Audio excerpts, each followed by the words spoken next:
السلام عليكم مشاهدينا الكرام، تحياتي للمتابعين وتحياتي للمشاهدين.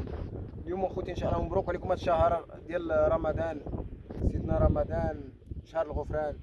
خوتي الله يكمل بخير والله يدخلوا بالصحه والعافيه والله يكملوا بخير.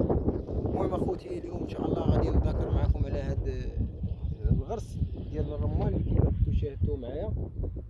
كنا غرسناه وكنا كما شاهدتوا معايا كان قلنا غيشد وكذا. اذا دابا راه شد الحمد لله الله يكمل بخير.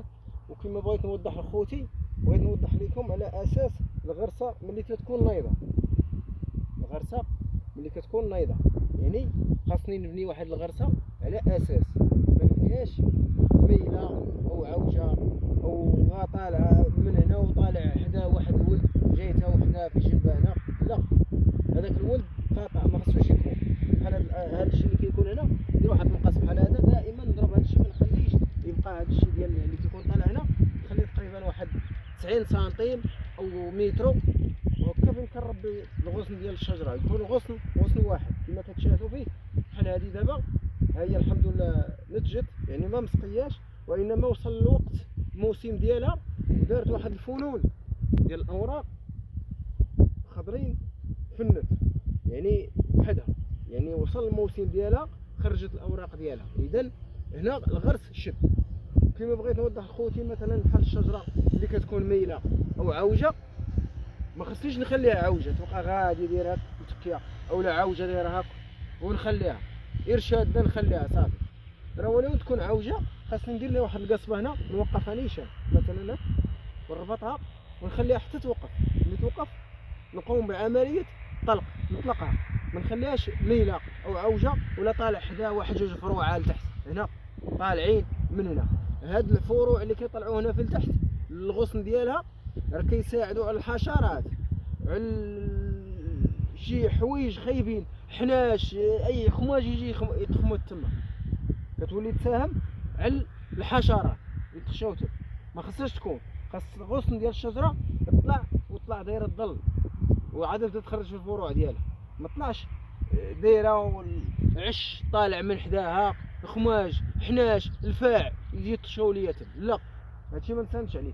كيما غنوضح لكم واحد الغصن ديال شجره اخرى ان شاء الله.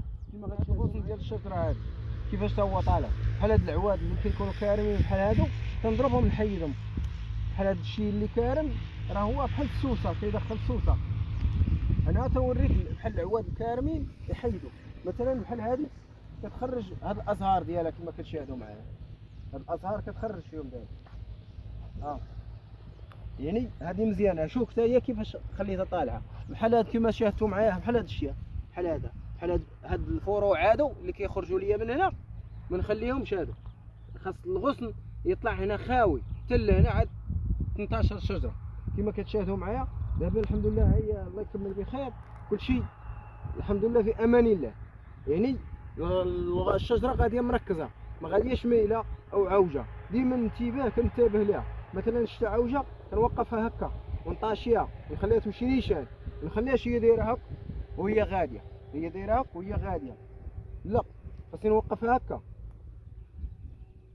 وتبقى حتى توقف عاد نطلقها.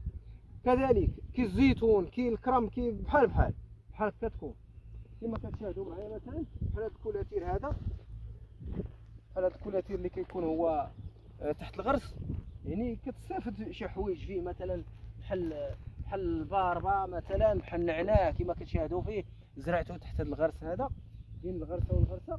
يعني كيكون هاد الحوايج تستافد فيهم بحال الباربه. هي هذه الباربه حتى النعناع حتى هو النعناع نزرعوه هنا بين الغرسه والغرسه. البلاصه اللي ما نفلحش فيها كنستافد فيها الغرس، نستافد فيها شي حاجه نعناع باربه قزبر ربيع. هادشي ما ساهلش الانسان راه هادشي تا هو راه كيدير فلوس. تا هو هادشي ديال الربيع ولا هاد الباربه ولا هاد النعناع تا هو راه كتمشي للسوق تا هو راه كيدير فلوس. بحال هادشي هاد العواد اللي هما كيكونوا كارمين بحال هكا كلهم نحيدهم.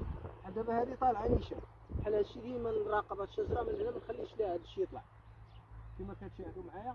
هذه هي الطريقه ديال الاستثمار ديال الغرس اللي بالنسبه كنكون داير الكولاتير. وهذا الكولاتير خصني نستافد منه شي حوايج، نزرع فلفله في الجناب ديالو نزرع هذه راه مزيان نستافد فيه وهذا كنراقبو بالدواء. اذا ما نطولش على خوتي الفيديو. دمتم بخير والى اللقاء.